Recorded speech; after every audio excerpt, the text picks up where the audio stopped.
udah sampai di kubur Coce namanya. Coce namanya. Dan peserta ada yang terbagi naik motor, ada yang naik beca. Alasan aku kenapa naik beca udah aku kasih tahu tadi. Dan di Jalan Jorong aja nanti ini di belakangku ini kuburan. Galon itu ya. Kuburan. Di Jalan Jorong. Jadi sudah ada anunya, si kuburan ini ada ceritanya juga, pastinya ada cerita sejarah dan filosofi. Serta lewat sini atau lewat sana? Lewat sini aja. Nah, bagaimana dan seperti apa ceritanya tentang kuburan ini, ikut aja ya. Semoga kebetulan aku lagi halangan, semoga nggak ada apa namanya pantangan ya, walaupun halangan boleh apa nggak naik ke atas seperti itu. Ternyata di kuburan itu fungsinya bukan sekedar untuk ziarah, tapi kuburan yang satu ini punya nilai sejarah. Karena di kuburan atau makam Coce ini memiliki sejarah tentang berdirinya Lombok Timur, khususnya daerah Kesik ini. Nah, kita mulai masuk nih ke dalam tempat bersejarah yang ada di dalam kuburan ini. Kalian lihat rumah kecil di atas itu adalah tujuan kita saat ini. Nah, di dalam rumah yang berukuran berapa kali berapa gitu, tuh yang di atas itu terdapat sebuah makam yang merupakan orang atau pendiri dari desa Kesik ini. Namanya Daeng Coce. Oh iya, di tempat ini memiliki pantangan, yaitu pantangannya untuk wanita sih sebenarnya. Bagi wanita yang sedang haid disarankan untuk tidak masuk ke dalam makam. Selebihnya bagaimana cerita tentang kubur Coce ini akan dijelaskan oleh pemandu.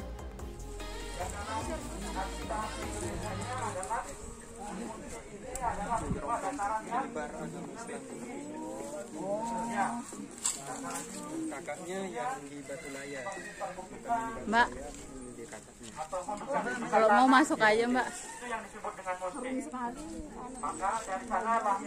Jadi kalau ulang Mataram kesini dulu ziarahnya karena kakaknya kesini baru dia ke Batu Layar. Batunya. Tetapi yang ini ada bilang cuma ada bilang di sini. Ya mungkin Penyebarannya di dalam di sini dia berdiri di sini. apa? Hati kawan-kawan bertanya, siapa yang berada di makam ini?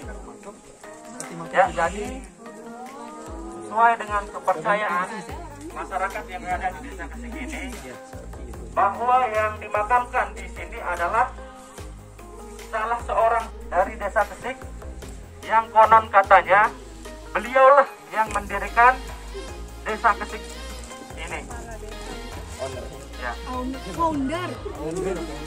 Salah satu pendiri, salah satu yang mendirikan desa Kesik. Ya.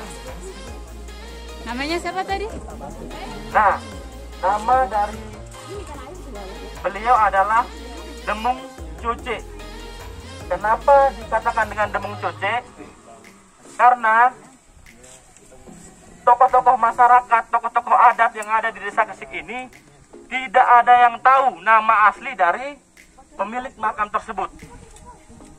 Nah, dari sanalah tokoh-tokoh masyarakat, tokoh-tokoh adat yang berada di desa Kesik ini timbul untuk memberikan nama sesuai dengan nama lokasi tersebut, menjadi Demung Coce. Mungkin kawan-kawan tahu artinya Demung? Nah, jadi Demung tersebut adalah kepala distrik lokal. Kepala distrik lokal. Ya, petinggi lah di desa Kesik ini. Jadi di makam Coce ini sering masyarakat yang berasal dari dalam daerah desa Kesik ini maupun dari luar-luar daerah Kesik. Contohnya Jeruwaru, Sakra, dan Bayan di Kabupaten Lombok Utara. Kenapa orang-orang yang berasal dari luar daerah ini berziarah ke sini? Itu terkait dengan sejarah berdirinya Desa Kesik, bahwa di Desa Kesik ini ada 3 garis keturunan yang tadi Pak Ketua sebut di pas di gamelan itu, bahwa garis keturunan itu berasal dari Jeruwaru, Bayan, sama Bali. Jadi setiap situs-situs yang kawan-kawan kunjungi, dari situs pertama sampai situs yang saat ini, semuanya itu berkaitan. Semuanya berkaitan, dan disinilah yang akan dijadikan apa namanya? Cagar budaya. Situs cagar budaya. Nah, selain dijadikan tempat ziarah, masyarakat Kesik maupun masyarakat yang berada di luar daerah Kesik tidak hanya ke sini untuk melakukan ziarah, tetapi ada banyak tujuan-tujuan lain, yang salah satunya pertama yaitu bertapa untuk mencari wangsit. Yang kedua, bertapa untuk mencari ilmu kanuragan atau ilmu kebal. Nah, yang lebih uniknya lagi, di sini tujuannya adalah tempat untuk dipermudah untuk mencari jodoh. Ya, mungkin ada dari kawan-kawan sekalian yang masih jomblo atau belum atau susah mendapatkan jodoh, silahkan berziarah ke makam Cocek ini. Tetapi ada syaratnya. Ya, syaratnya harus menghubungi juru kuncinya yang ada di sebelah sini. Juru kunci call center. Call center 911. Tolong ambulan. Wangsit buat nanti Piala Dunia. Oke, boleh. Nah, dan selain itu juga masih banyak lagi tujuan-tujuan yang lain. Salah satunya adalah banyak orang-orang yang di sini untuk mencari nomor togel. Nah, itu yang kita marang. Apakah dari kawan-kawan semua ada yang sering pasang togel? Udah ketahuan dari mukanya, udah la ilaha illallah. Lihat mukamu. Bisa dicoba untuk Belum mendung. ziarah ke makam ini. Tidak Tapi coba. kalau untuk edukasinya gimana nih Kak? Misalnya kalau untuk anak-anak mau ya anak-anak sekolah. Bisa. Misalkan besok nih akan melakukan ujian. Apa sejarahnya dari Maksudnya ini buat edukasi ke anak-anak. ya, secara edukasi. Ya, akan dijelaskan oleh. Lebih dalemin itu sih Kak. Jadi dulu memang masyarakat Indonesia kan berasal dari tiga garis keturunan. Ada yang Bali, kemudian Bayan sama Jeruwaru. Nah, salah satu bukti masyarakat Bayan yang kesini itu ada situs makam juga 3 orang. Jadi dulu yang datang dari Bayan ke Kesik itu ada 3 orang, yang 2 laki-laki 1 perempuan. Dan cuma 1 laki-lakinya ini tidak bisa mandul lah gitu, nggak bisa punya anak. Bangkol. Nah, kalau bahasa sini bangkol, makanya disebut nama bangkol. Jadi dia tidak bisa punya anak, makanya keturunan Bayan sedikit, ya termasuk saya juga dari garis keturunan Bayan. Yang jadi kepala desa yang tadi, istrinya itu keturunan Bayan. Kalau keturunan Jeruwaru yang paling banyak Jeruwaru, termasuk yang di Sukit itu keturunan dari Rompes, terus keturunan Jita, itu keturunan. Terus yang keturunan Bali di tempat pembuatan gamelan tadi. Nah, makanya di situ masih namanya Nengah, terus Putu, Gede, itu masih. Tapi itu agamanya Islam. Tapi sampai sekarang kalau ada keluarganya yang meninggal, kayak kemarin misalnya 2 hari sebelum ini ada keluarga yang meninggal di Bali, mereka dapat undangan untuk pergi ngaben ke Bali. Ya, itu. Kemudian jadi kalau tadi kan sudah dijelaskan berdasarkan cerita masyarakat ini. Secara keilmuan, misalnya kalau kita belajar antropologi budaya, setiap makam yang berada di dataran tinggi itu biasanya itu kalau dia tidak tokoh politik, dia tokoh agama. Gitu. Nah, di sini kemungkinan tokoh agama, tokoh politik, artinya dia yang mendirikan Desa Kesik. Nah, kalau kita saya tambahkan ya, izin Pak Guru. Kalau kita kalau kita baca di dalam sejarah di Babat itu ada tahun di abad ke-18, akhir abad 17 itu pernah terjadi penyerangan oleh kerajaan Bali Cakra yang di Mataram, yang sekarang kita di Mayura dan sebagainya itu, untuk menyerang Selaparang. Nah, sebelum dia nyampe ke daerah Selaparang, Raja Selaparang, ini satu versi lagi ya tentang Kesik. Raja Selaparang mengirim utusannya yang kita kenal dengan Arya Banjargetas. Pasti tahu kan? Itu banyak sekali disebut di Babat Lombok. Jadi Arya Banjargetas diutus untuk menghalau serangan itu. Kemudian membawalah pasukan yang menurut orang-orang Kesik masuk di dalamnya juga Demung Jita dan Kiai Rompes itu. Gitu. Akhirnya buatlah dia benteng. Kalau kita ke perbatasan Kesik sebelah sana yang berbatasan dengan Sikur, itu dibatasi oleh Kali Besar. Nah, itu dibuat sebagai benteng pertahanan pada waktu itu.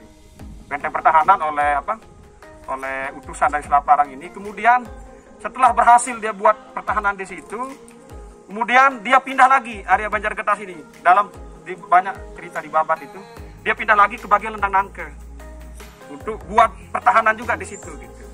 Nah, cuma ada yang ketinggalan di sini, ada yang menetap, yaitu Demung Jita dan Kiai Rompes itu.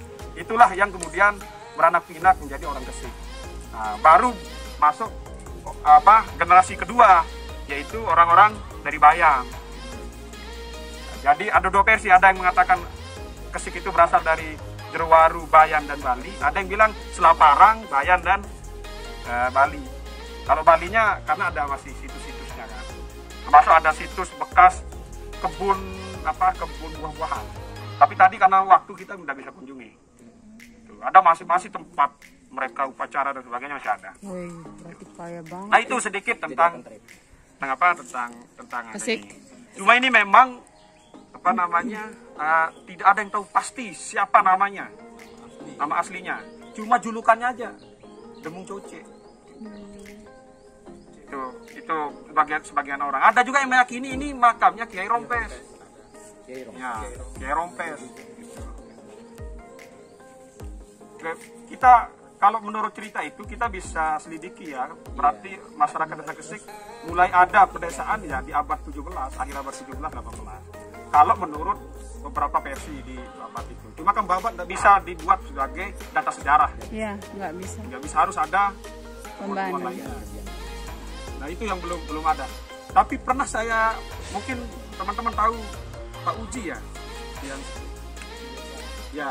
sering di dia sasa apa? Ya, dia pernah di BPPD provinsi. Jadi dia perlihatkan saya data Belanda. Ternyata Kesik itu pernah jadi distrik. Distrik kalau sekarang atasnya kecamatan, tapi bukan kabupaten. Kayak bagian gitu. Pernah jadi ibu kota distrik. Saya dikasih peta-petanya.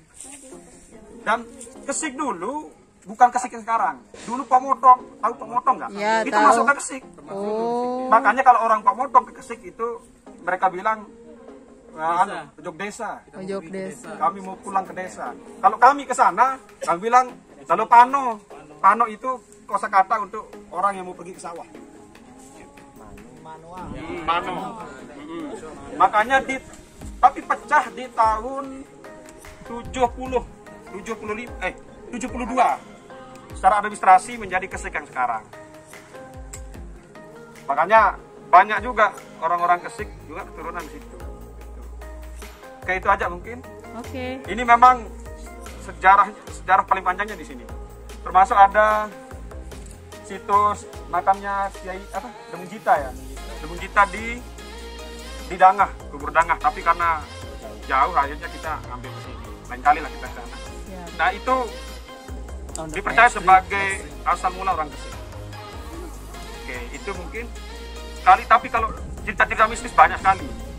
Kalau teman-teman mau nemuin orang tapa di sini, datang sore Selasa, malam Rabu, pasti sudah ada. Dulu saya waktu kecil sering datang sini hanya untuk ngambil uang karena dia ninggalin uang kan. Selesai Wah, uang, ide bagus. saya tunggu dulu pas dia pulang baru saya ambil.